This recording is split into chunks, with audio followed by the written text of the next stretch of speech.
Alexandria, 1920, a city that never sleeps. But beneath its roaring lights, a shadow was hiding, and it was the most terrifying shadow in the modern history of Egypt. This is a true story that became a legend, really, because of its sheer cruelty. This is the story of Raya and Sakina. We're in Alexandria, right after World War I.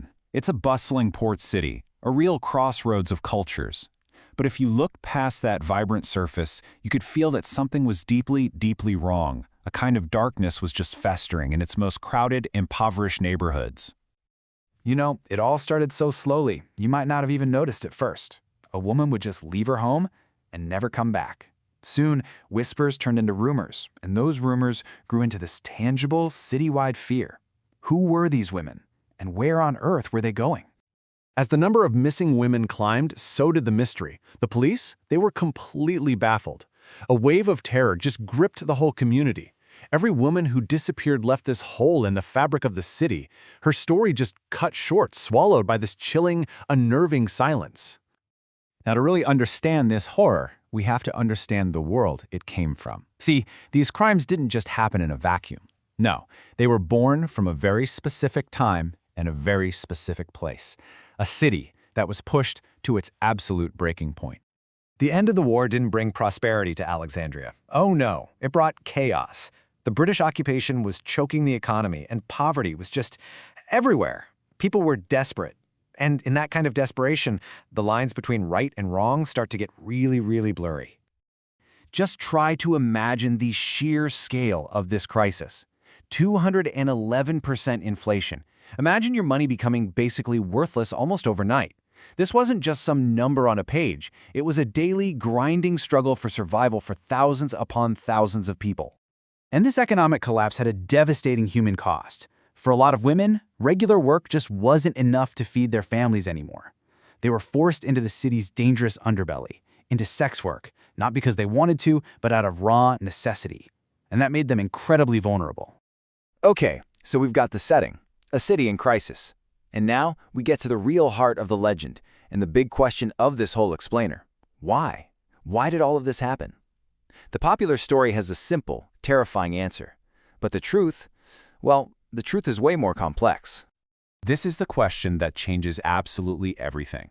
For 100 years, the story we've been told is that Raya and Sakina were just these monsters who killed for jewelry.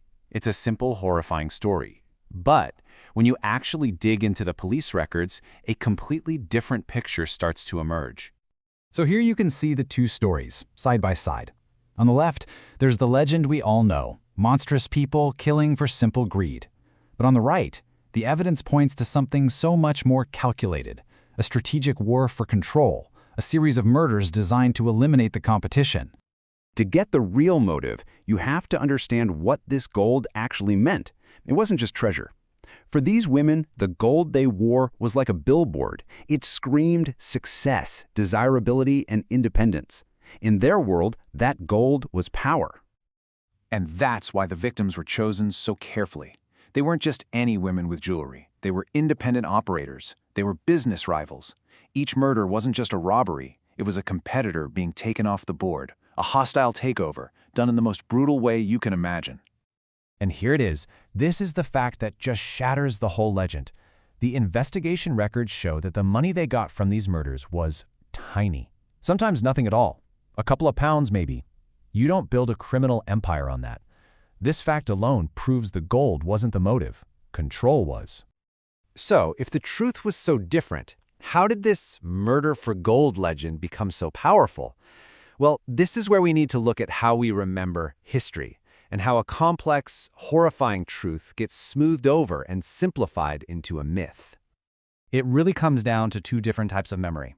You've got storage memory. That's the raw data, the police files, the court records. But then there's functional memory. And that's the story we choose to remember, the one that gets passed down in movies and books. And believe me, they are often not the same thing. This timeline shows you exactly how it happened. The real story ends in 1921 with the trial and execution. But then, more than 30 years later, a famous film comes out. And that film, not the court records, became the version of the story that everybody knew for generations. The filmmakers made a choice. They decided to focus on simple greed. Because, let's face it, it makes for a better horror story. It's easier to understand, it's more terrifying on a primal level. So the complex social tragedy of a city in collapse got flattened into a simple tale of good versus evil, of heroes and monsters. And this really brings us to the main takeaway.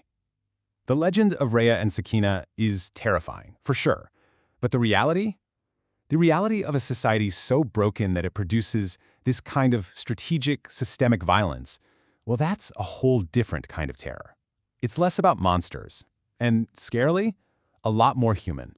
It really leaves you with a question, doesn't it? The true story we just talked about was hiding in plain sight this whole time, in archives and records, but it was just overshadowed by a more convenient myth. It makes you wonder, what other truths are lying buried just beneath the surface of the stories we think we know so well?